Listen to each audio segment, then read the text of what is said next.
Bonjour, ici Véronica de Naturellement Véronica. Pour cette capsule, je vais vous présenter mes essentiels. C'est des plantes qui ont beaucoup de vertus, que je ne savais pas trop dans quelle catégorie les mettre, mais je les utilise beaucoup au quotidien. Donc, je vous les présente. La première, c'est le thym. Le thym, qui est une belle fine herbe vivace, qui pousse bien au jardin, qui goûte et qui sent très bon. Le thym est antiseptique et antibactérien. C'est la plante pour le système respiratoire. Elle est toute indiquée pour toutes les affections des bronches parce qu'elle va calmer la toux et liquéfier le mucus. Donc, les bronchites, l'asthme, la coqueluche, c'est toutes des choses qui vont être apaisées par le thym. Le thym est aussi excellent pour les infections urinaires. Le thym, on peut en donner même aux jeunes bébés enrhumés.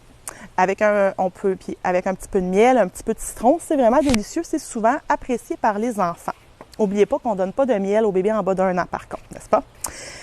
La deuxième essentielle que je vous présente, c'est l'achillée millefeuille. L'achillée millefeuille, c'est une plante qui pousse à l'état sauvage, mais qu'on peut aussi cultiver. C'est une vivace.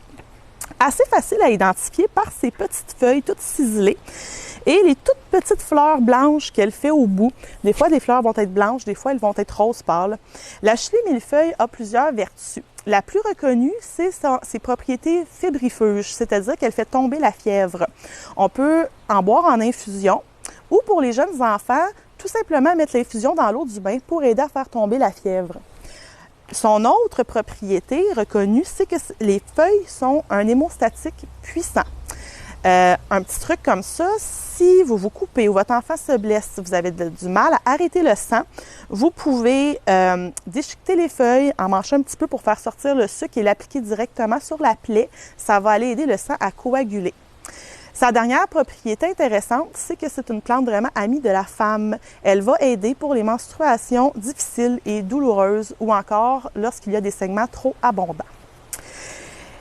Les dernières essentielles que je vous présente, c'est des légumes qu'on fait pousser souvent au potager ou qu'on achète à l'épicerie qu'on ne penserait pas utiliser nécessairement comme des plantes médicinales, mais pourtant, ils ont plein de vertus. La première, c'est l'ail. L'ail, c'est comme une panacée. C'est un antiseptique, un antibactérien, un antifongique, un antioxydant, un anti-plein de choses. C'est vraiment quelque chose que en manger au quotidien, ça aide notre système immunitaire. C'est quelque chose qu'on peut prendre autant en prévention pour les maladies de l'hiver que pour soigner une infection déjà établie. C'est pourquoi on en retrouve souvent dans les casse-grippe. Un petit truc, si on veut éviter le goût caractéristique de l'ail, la mauvaise haleine qui reste, c'est de mettre l'ail, de la faire macérer dans du vinaigre de cidre de pomme et ensuite de prendre ce vinaigre-là, qui va être un vinaigre médicinal, dans un peu d'eau. Comme ça va permettre de prendre les propriétés de l'ail sans avoir la mauvaise haleine qui vient avec. On peut aussi mettre des gousses d'ail séchées dans de l'huile végétale qu'on laisse au frigidaire. Cette huile-là va pouvoir être utile pour combattre les otites. La dernière plante que je vous parle, c'est le chou.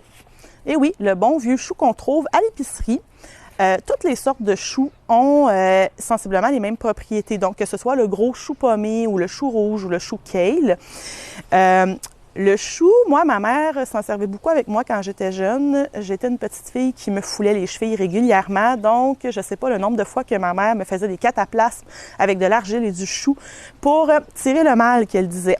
Et c'est vrai, le chou a des propriétés absorbantes. Donc, quand on a un ulcère, quand on a un engorgement mammaire, pour tout ce qui est entorse, foulure, douleur rhumatismale, douleur musculaire, goutte, le chou va être vraiment utile.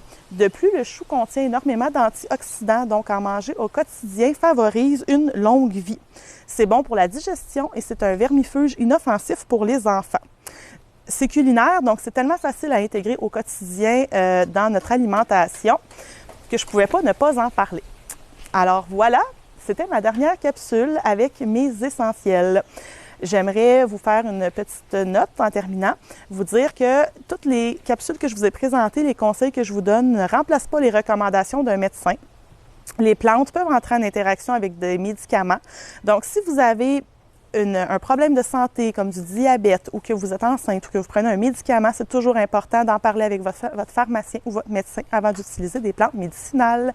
Sur ce, je vous remercie et je vous invite à suivre ma page Facebook Naturellement Véronica pour en savoir plus.